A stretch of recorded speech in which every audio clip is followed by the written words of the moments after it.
Welcome back to What You Will Learn. My name is Adam Ashton. And my name is Adam Jones. Today we are reviewing the Four Tendencies by Gretchen Rubin, indispensable personality profiles that reveal how to make your life better and other people's lives better too. Amazing, mate. Gretchen Rubin wrote The Happiness Project. It was her first runaway success. She sold over 3 million books, and this is a bit of a personality framework that she's set up, and it was in answer to the question. She had a friend who said, I really want to start running again, but, I just can't seem to do it. When I was in high school, when I was on the track team, when I had a coach and a team, I used to run every single day. But now when it's just me, I can't seem to make myself go running. And so this book was effectively a search for the answer to those questions as to why we do or don't do things. She found that people do or don't do things based on their personality profiles in what came this book, The Four Tendencies. So the idea is if you know yourself better and your tendency, then you can actually set up the process for you to have success in whatever you're trying to do.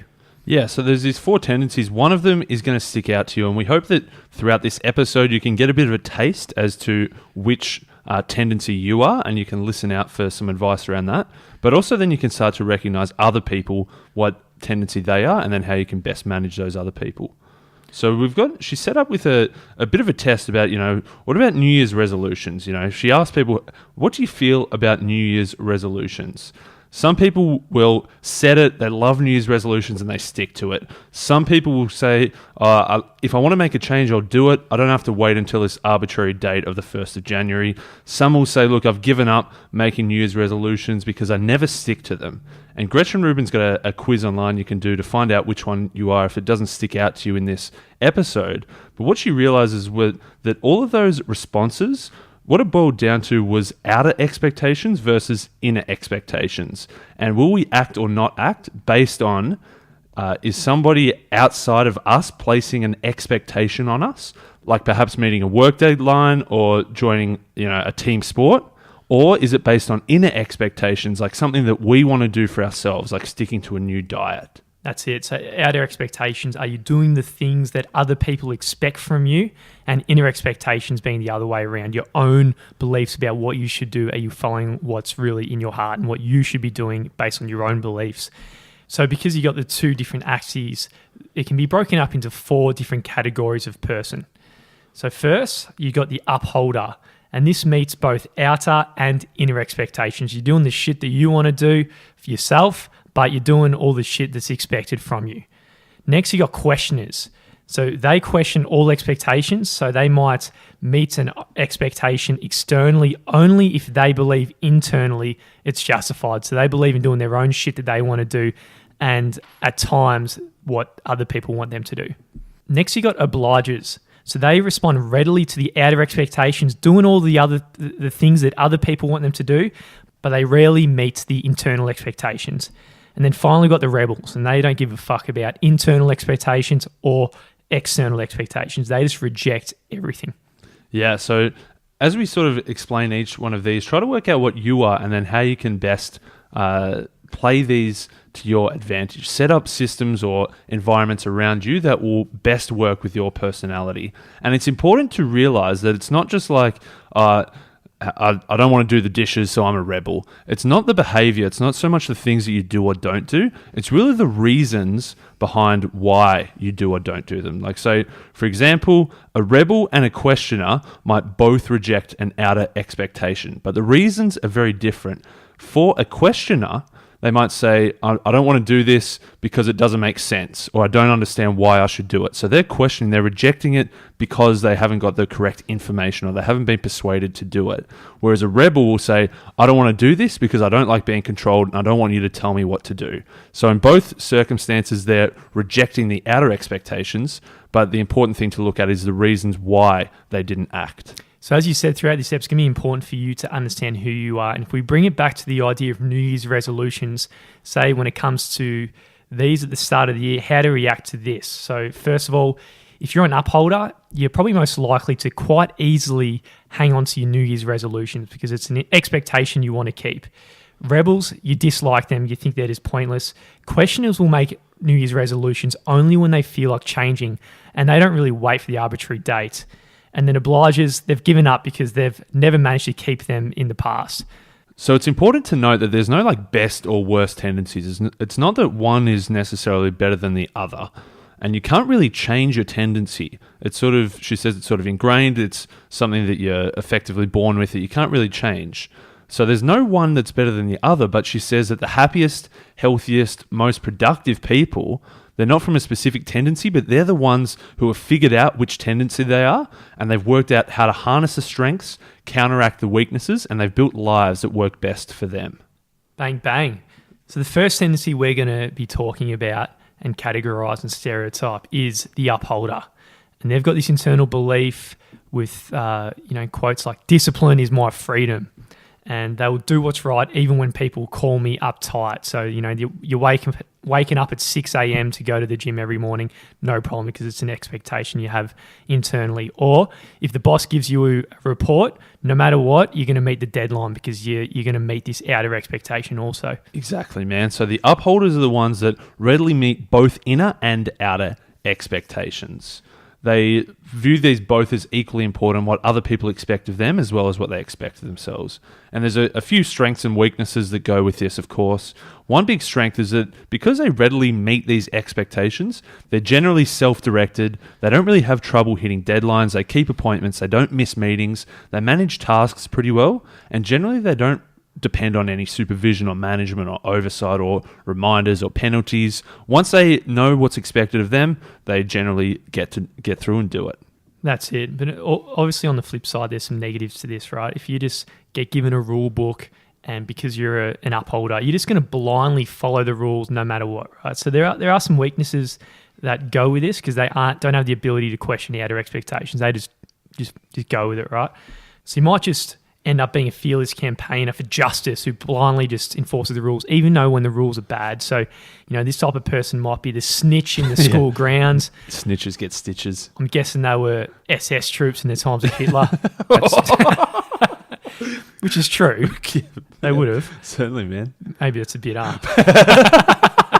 Bit too deep for the upholders out there. Yeah, that's it. They're the boss who rejects a report because it's an hour late. They're not questioning the rules. They're just going with it. Yeah, and also just when it comes to like interpersonal relations, because they know that they don't have trouble meeting deadlines, they follow the rules, they can pretty often become impatient or even disdainful when other people reject expectations. If someone's late to a meeting or they miss a deadline or they don't follow the rules, they can generally look down upon those people because they don't understand why they can't meet these expectations the same way that they do. So they get pissed off when others can't meet the expectations that are upheld by the upholders, right? Yeah. So they find it extremely difficult to delegate for this reason because they think everyone else, or a lot of people won't be able to follow it. They're better off just taking the work on themselves, leading them a lot of the time to perhaps end up being overworked. From a practical point of view, she's got some advice in the book. One area is how to choose a career if you're an upholder. So because you're so driven and you can meet expectations quite easily, inner and outer, you are going to be very good at being self-reliant and autonomous as a worker. So you're very good at starting a business, solo consulting and freelancing and so forth, because you don't need someone else there to tell you what to do because you'll do it anyway. Yeah. And by the same token, they like to thrive in situations where the rules and the objectives are pretty clear because they really get a lot of satisfaction from fulfilling expectations. One practical thing you need to be careful of is what she calls upholder tightening. And because you'll readily meet all of these expectations, things can just pile up and pile up and pile up. If you've got too many expectations of yourself and you're going to uphold them, and then your boss is piling on their expectations, your family's piling on their expectations, because you want to meet everything, you tend to tighten up and get overloaded by all of these different things. And because you are an upholder, you can't break the rules, you can't miss the deadlines, you can find yourself really overwhelmed by all the different things that you need to do. So it's important to, if you are an upholder who's feeling a bit of tightening, take a bit of a breath, step back a little bit and try to reassess some of those expectations and work out which ones are the most important rather than just readily meeting all of the expectations. Sounds like a really useful exercise for the upholder is perhaps 7 Habits of Highly Effective People, going into the quadrant 2 exercises where you actually get in the helicopter away from the jungle, where you would actually, rather than just climbing the ladder blindly and efficiently, you might actually take a step back off the ladder and choose what is the best ladder for you to actually start climbing in the first place. I like that. That's very good, man. And that's the upholder. The next one is the questioner. And so one of the things for a questioner is, look, I'll comply if you convince me why. So the questioner meets only their inner expectations. Generally, they don't meet outer expectations. But the way they do that is if they feel as if an outer expectation is justified and fair enough, they turn that into an inner expectation. So internally, and this is just I think me and you both are probably heavily in this category. So you got a deep commitment to logic, information, and efficiency. So when you have an external expectation coming, you'd question, why the hell do I actually need to do this? And you have to go around looking for some facts and reasons to go with this expectation. If you can't find them, then you probably won't meet this outer expectation. Yeah, one good example from the book is like you're often asking yourself, what needs to be done today and why? And say there's a report and your boss says this report is due Monday, but you know that they don't read this report until the Wednesday morning meeting. So for a questioner, rather than just blindly following the expectation that it's due Monday, they'll often find a way to rationalize, oh, well, no one's going to read it till Wednesday, so it's fine if I hand it in on Tuesday instead of Monday. So that's a questioner's way of rationalizing based on the information, making their own judgments and deciding on their own inner expectations rather than blindly following the outer expectations just because that's what the rule is. One area where this has actually hurt me in the past, being in this category, is I was out for dinner with a few people from work, and one of their wives, who's a lot older than me, was at work, not too much older if she's listening. But anyway, I was walking to the door first, and one of the common external expectations is that you open the door for women when you're out for dinner. It's a really polite thing to do. But back then, I was probably of the thought that I question this expectation and I don't really do it. I feel like it's more efficient to open the door and for me to just go through first rather than open the door and wait for someone else, because I just don't understand this external expectation. And I did notice as soon as I went and walked through the door first, she treated me differently and thought I was a very rude person. So since that's happened, I've opened the door for everyone. The outer expectations.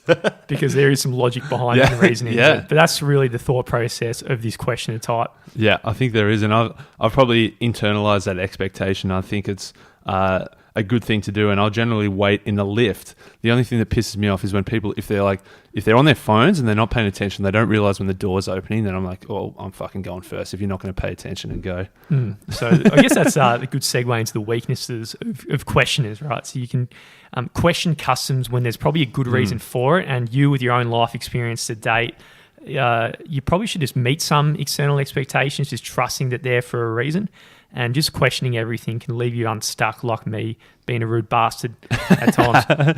They say it is important to have questioners within a business because they do challenge the status quo and they ask, why are we doing this? Is there a reason for doing this? If someone says, oh, I'm the boss, so you have to, or if someone says, this is why we've always done it, questioners won't accept that. And sometimes it is a good thing in terms of perhaps innovation sort of stuff, but sometimes it is a bad thing. If the boss sees this constant questioning as you're challenging their authority, or it's some kind of insubordination, or you're trying to wrestle the power away from the boss, or the boss thinks that you think that the boss is stupid for doing it this way, there's sometimes where the questioning trait can really come unstuck.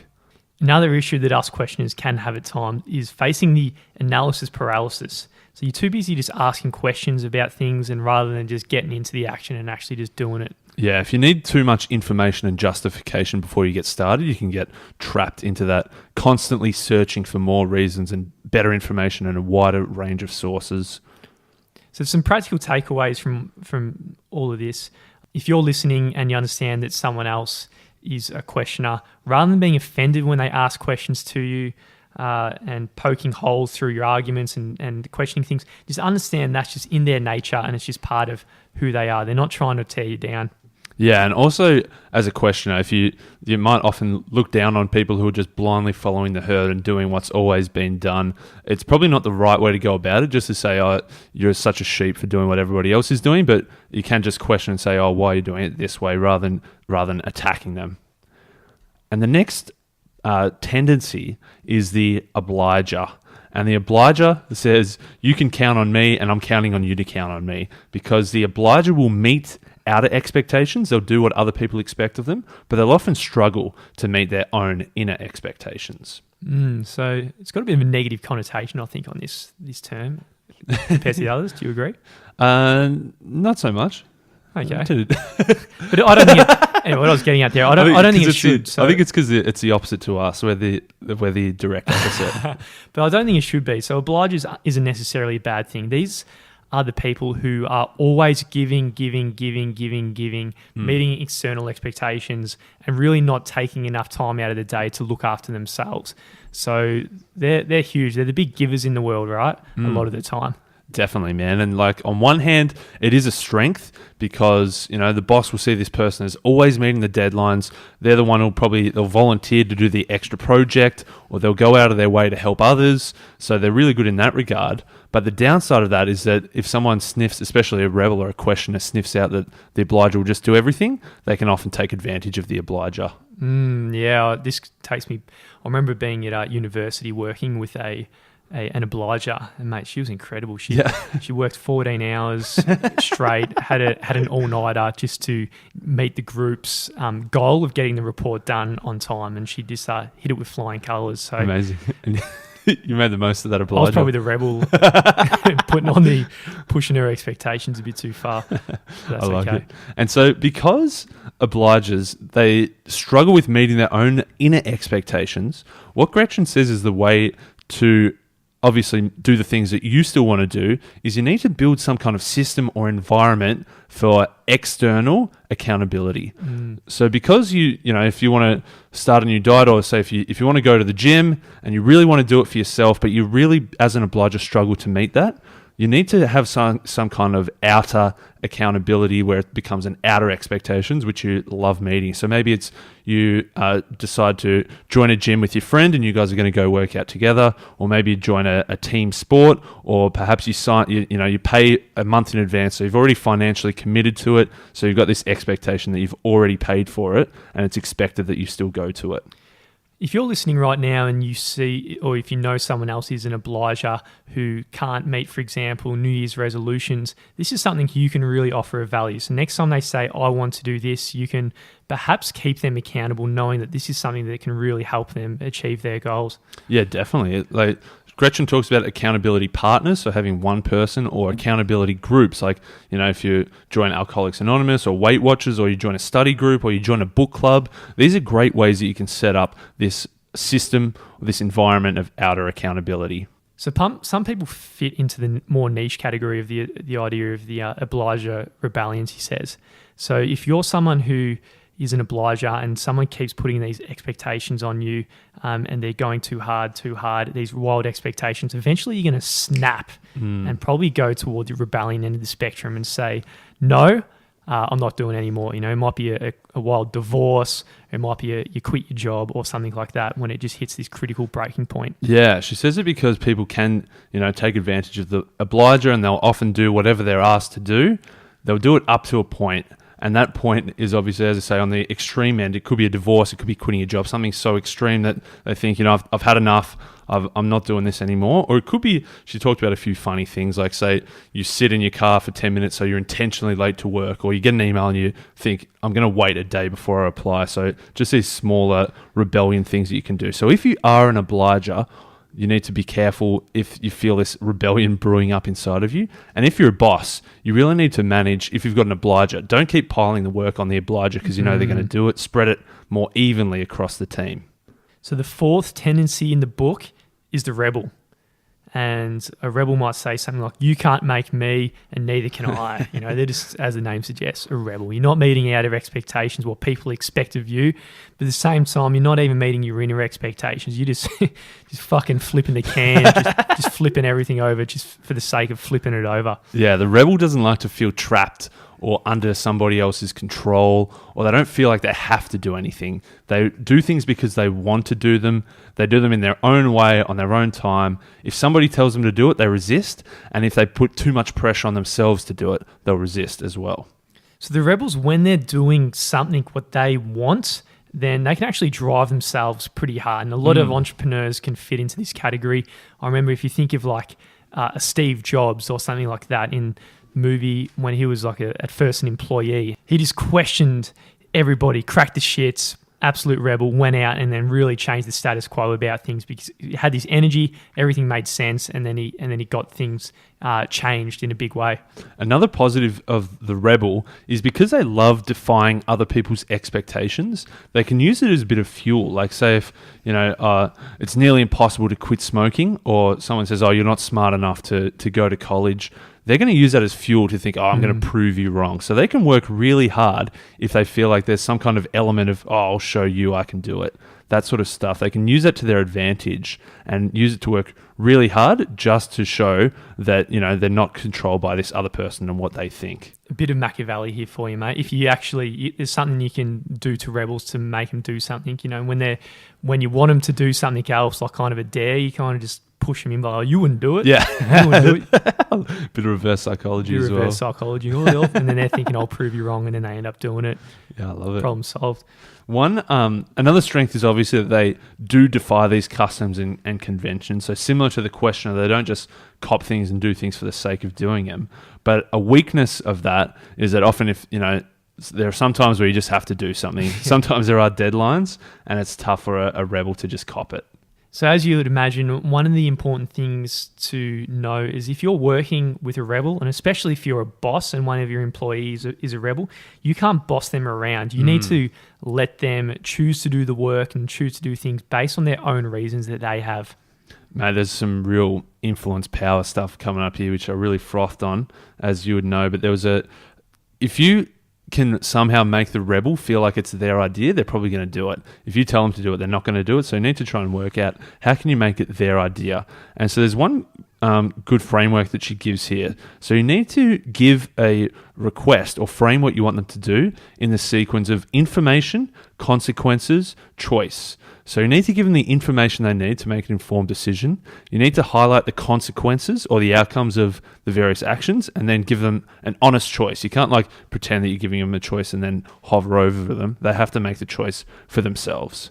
So one example would be, say, a parent to a rebel kid. Look, it's a nice sunny day outside, but that means you can get sunburnt. So that's the information, and the consequences is if you get sunburnt, then it's going to hurt and you can't go outside anymore. So that was the information, then the consequences, and then the choice is, would you like to put on sunscreen or would you like to put on a hat and a long sleeve shirt? And whatever their choice is, don't try and funnel them into the choice that you want them to make. You need to allow them to truly make the choice for themselves. So information, consequences, choice. So as a rebel, you're most likely to fulfill the actions that really meets your self-identity or your self-opinion, so to speak.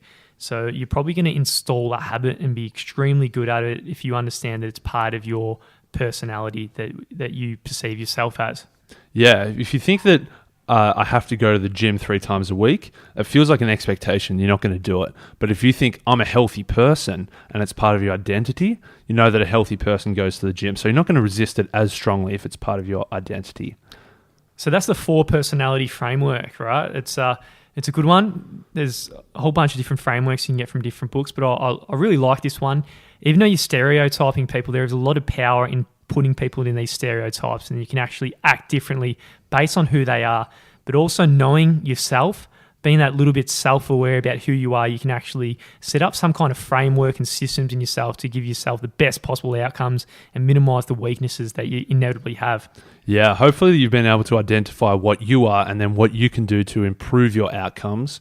As a questioner, I was initially a bit sus on this concept of having, that everyone falls into these 4 groups. Obviously, I was questioning it a bit, but I think it's pretty solid, man. I think it's what she says is people can pretty readily identify what they fall into, and if it's something that really connects with you, then I think it's definitely worth going and reading a little bit more about and trying to set up some systems around yourself to help you in whichever of the 4 tendencies you are. So if this book resonated with you or you want to buy it for someone else, you can support our podcast by using our link that we have at the bottom of each show description to buy your books in future. It doesn't cost you anymore, and we're going to take a little bit of a cut from what Book Depository take. Yeah, we use Book Depository exclusively because it's free worldwide shipping, And if you do it this way, we get a little 5% cut. But more importantly, we can't see who's buying what, but we can see what books people are buying. And it's pretty cool for us to see. A lot of people bought Laws of Human Nature. Some people bought Anything You Want, The Power of Now, Start With Why. But there's also a lot of books that you can click the link and buy any book you want. So someone's bought a How to Speak Spanish textbook. Someone must be a soccer coach because there's coaching psychological skills in youth footballers. Somebody bought a whole bunch of utilitarian philosophy books, which was cool to see as well, and a few textbooks as well, like a law textbook. So if you use any of the links in the episodes or on the website, we can see what books you guys are most interested in, which is cool to see, and we get a small little slice as well.